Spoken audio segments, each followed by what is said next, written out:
جب اللہ تبارک و تعالیٰ کو قیامت لانا منظور ہوگی اس وقت یہ قرآن پاک صحیفوں سے اٹھا لیا جائے گا، حافظوں کے سینوں سے ختم کر دیا جائے گا، رات کو سوئیں گے قرآن پاک پڑھ کر سوئیں گے، صبح برقے بھی سفید ہوں گے اور سینے بھی سفید ہوں گے، برقے بھی خالی ہوں گے، سینے بھی خالی ہوں گے، تو یہ ان کی بےزتی نہیں ہوگی حفاظ۔ الحمدللہ رب العالمین، عاقبۃ للمتقین والصلاۃ والسلام علی سید الانبیاء والمرسلین۔ قرآن پاک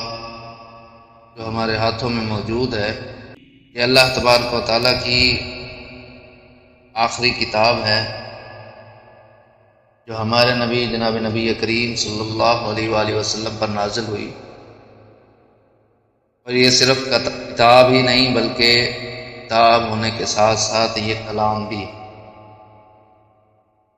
کلام سے مطلب یہ ہے کہ اللہ تبارک و تعالیٰ نے اس کو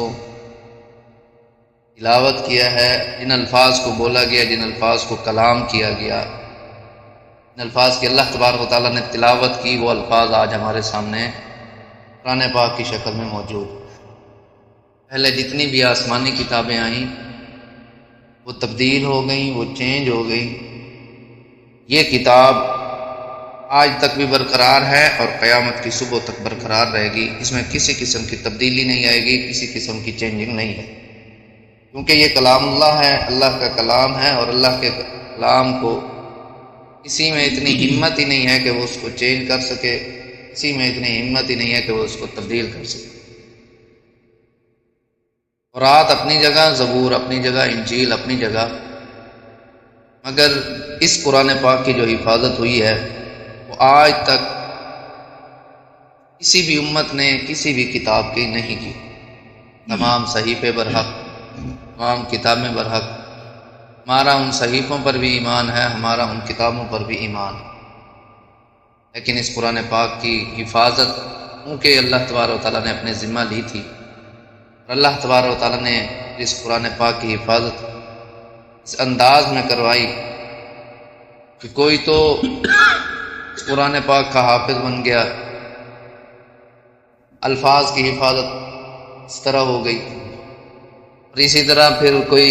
مفسر قرآن بن گیا، قرآن کے ترجمہ، قرآن کے معانی،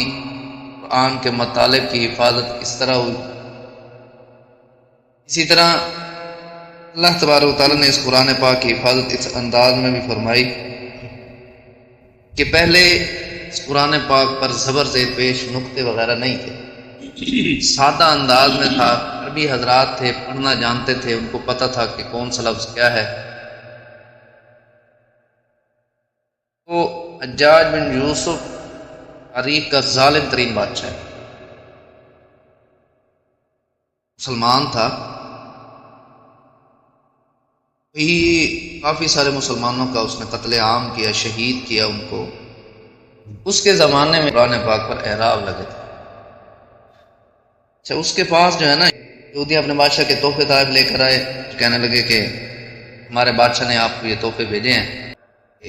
زبر زیر پیش تو آپ ایسے لگوا رہے ہو۔ ہمارے بادشاہ سلامت کہتے ہیں کہ صرف ایک نقطے کا اضافہ کر دو، صرف ایک نقطے کا اضافہ کر دو، بدلے میں جو ہے یہ بیش بہا قیمتی تحفے تحائف جو ہے وہ آپ کے حصے میں ہے۔ لفظ کیا تھا؟ فَأَبَوْا أَن يُضَيِّفُوهُمَا۔ اللہ کے نبی علیہ الصلوۃ والسلام یہودیوں کی بستی میں گئے اور کہا ہم مہمان ہیں، مہمان نوازی کرو۔ ابوا ان یضیفوهما، تو انہوں نے وقت کے نبی کو انکار کر دیا، وقت کے نبی کو انہوں نے مہمان نہ بنا۔ اب یہ رہتی دنیا تک یہودیوں کے لیے لعنت ہے، تم ایسی قوم ہو کہ تم لوگوں نے نبی علیہ الصلوۃ والسلام کی یا انبیاء علیہ الصلوۃ والسلام کی میزبانی بھی نہ کی، ان کی خاطر مدارت ہی نہ کی۔ انہوں نے کہا کہ یہ ہمارے لیے شرمندگی کا باعث ہے، تو فَأَبَوْا لفظ ہے نا، با کا نقطہ اوپر لگا دو، اس ایک نقطے کے ساتھ ایک نقطے کا اضافہ اور کر دو، یہی ہمارے بادشاہ کا آپ سے مطالبہ ہے، تقاضا ہے۔ اس نے کہا اچھا۔ اندر گیا، تلوار اٹھائی اور ان کا سر پکڑا، میں اگرچہ گناہ گار صحیح لیکن قرآن پاک کو جو ہے میں اس طرح چینج نہیں کر سکتا، قرآن پاک کی میں اس طرح بے ادبی بے حرمتی نہیں کر سکتا۔ مطلب یہ ہے کہ اللہ تبارک و تعالیٰ نے اس قرآن پاک کی ہر طرح سے حفاظت فرمائی، ہر طرح سے اللہ تبارک و تعالیٰ نے اس کی حفاظت فرمائی،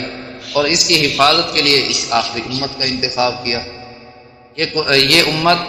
اس وجہ سے بھی خیر امت ہے، یہ امت اس وجہ سے بھی بہترین امت ہے کہ اس امت نے قرآن پاک کی حفاظت کی، اس امت نے قرآن پاک کی حفاظت کی۔ اللہ تبارک و تعالیٰ قرآن پاک میں ارشاد فرماتے کنتم خیر امت، تم بہترین امت۔ اس کی ایک وجہ یہ بھی ہے کہ اس امت نے چونکہ قرآن پاک کی حفاظت کی ہے، پہلی جتنی بھی امتیں تھیں وہ اپنی کتابوں کی حفاظت اس انداز میں نہیں کر